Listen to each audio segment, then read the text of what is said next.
Travis Kelce and girlfriend Taylor Swift are extremely happy in the first days of living together in Kansas City after busy days with their own schedules, especially after the Super Bowl and the sold-out tour.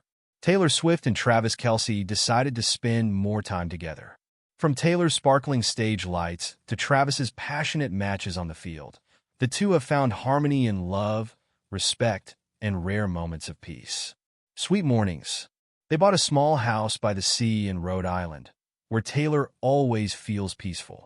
Every morning, when the gentle sunlight filters through the window, Taylor wakes up first and quietly makes breakfast, sometimes pancakes with maple syrup, sometimes just a cup of fragrant coffee.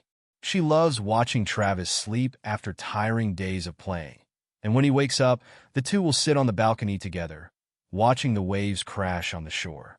Simple but warm evenings. Despite their busy schedules, they always make time for evenings together. Taylor often composes music on her old guitar, while Travis sits next to her, listens, and occasionally adds a few cheerful lines. He's not a singer, but every time he tries to join in, Taylor laughs. Some nights, they simply sit and watch a movie, eating popcorn together. Travis always teases Taylor about her habit of covering her eyes during suspenseful scenes, and she laughs, leaning her head on his shoulder. Moments together. Despite their busy schedules, they always support each other wholeheartedly. Taylor has big shows on tour, and Travis often appears in the audience wearing a shirt with her album cover. Conversely, when football season starts, Taylor often flies to cheer him on, wearing a shirt with Travis's number. Every time he scores, she jumps up and down with joy like the biggest fan.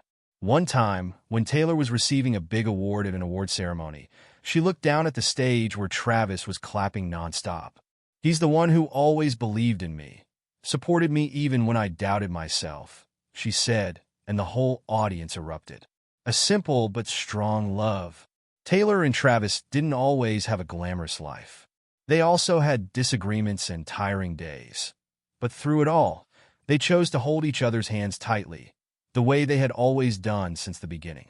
Once, while walking on the beach, Travis turned to Taylor and said, "If one day you write a song about me, I want it to be a song about the simplest things like the way you smile every morning or the way you hold my hand when you're cold."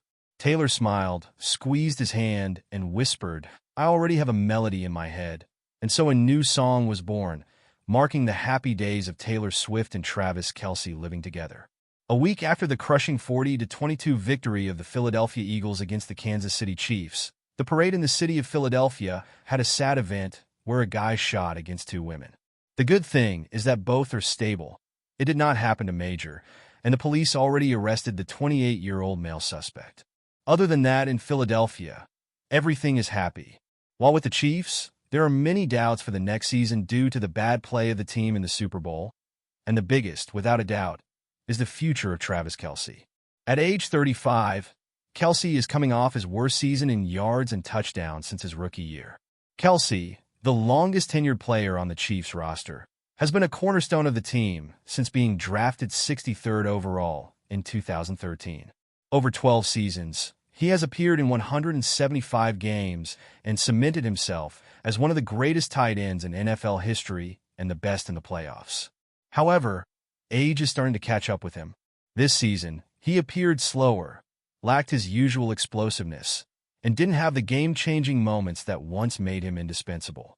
With 1 year left on his contract, which includes $17.5 million in total salary and $1.5 million in roster bonuses, the Chiefs must weigh whether keeping him is worth the financial investment.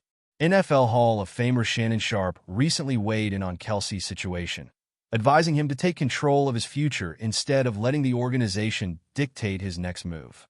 Sharpe pointed to legends like Tom Brady, Peyton Manning, and Jerry Rice, players who changed teams late in their careers. Tom Brady won 6 Super Bowls and ended up in Tampa. Peyton Manning had 4 MVPs, 2 Super Bowl appearances, 1 Super Bowl MVP, and finished in Denver. Jerry Rice.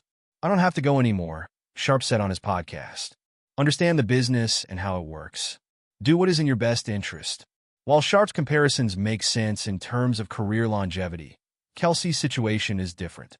Unlike Brady and Manning, who in their last moments left after early playoff exits, Kelce's last game was the Super Bowl loss. It must be very difficult for him to process that his last game, in such a successful career, is a defeat in the most important game, for which he surely wants to return. Despite his decline in production, Kelce's legacy is undeniable. He holds the NFL record for most receptions and playoff receiving touchdowns by a receiver. He currently ranks 14th on the all-time receptions list, with 1,429 career catches. If he returns for one more season, he has a good chance of cracking the top 10 and joining legends Marvin Harrison and Larry Fitzgerald as the only players in this elite group to spend their entire careers with one team. These milestones could play a role in his decision to continue playing. Kelce has time to think on his NFL future. With free agency looming on March 12th, Kelce has an important decision to make.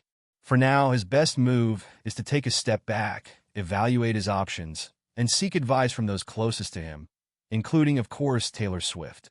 While Chiefs head coach Andy Reid believes Kelce has the potential to be a great coach, it seems more likely that he'll pursue entertainment opportunities instead. With past hosting gigs and an upcoming role in Happy Gilmore 2, Kelce's post-NFL future could be just as high-profile as his playing career, whether it's on the field or the big screen. And while the two are set to keep a low profile while spending some quality time together now that their schedules have opened up, there's one thing fans of the couple have to look forward to. According to a new report, as part of their R&R time, it's thought the couple could finally make an official red carpet appearance together, with the Met Gala earmarked as their first potential event together, the Mirror reported. So far, Swift and Kelce, who began dating in 2023, have struggled to align their schedules to step out together at an event. However, the Met Gala isn't until May, and with Swift not planning to tour this year, it's thought she and Kelce could turn out at the red carpet event together. The event would be a relationship first for the pair, as they're anticipated to step out together, though Swift has shown up to quite a few of Kelce's games. The 35-year-old tight end has yet to make a high-profile Hollywood appearance with the Midnight Singer. Kelce took some heat 2 weeks ago from some of Swift's fans for not accompanying her to the 67th Annual Grammy Awards on February 2nd, given she's shown up to publicly support him on more than one occasion. Kelce didn't attend the Grammys with Swift the previous year either, as both times he was preparing to play in the Super Bowl the week of the awards show. Taylor Swift's recent achievements are a refreshing wave of good news, especially following the mixed reaction she faced during the Super Bowl, where she was booed and Travis Kelce and the Kansas City Chiefs suffered a terrible defeat.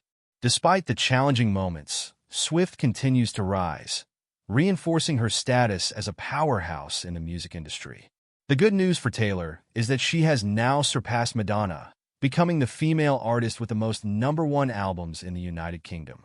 Her latest live album, Lover, Live from Paris, marked her 13th record to reach the top spot on the UK charts, tying her with Elvis Presley for the most #1 albums by an international artist.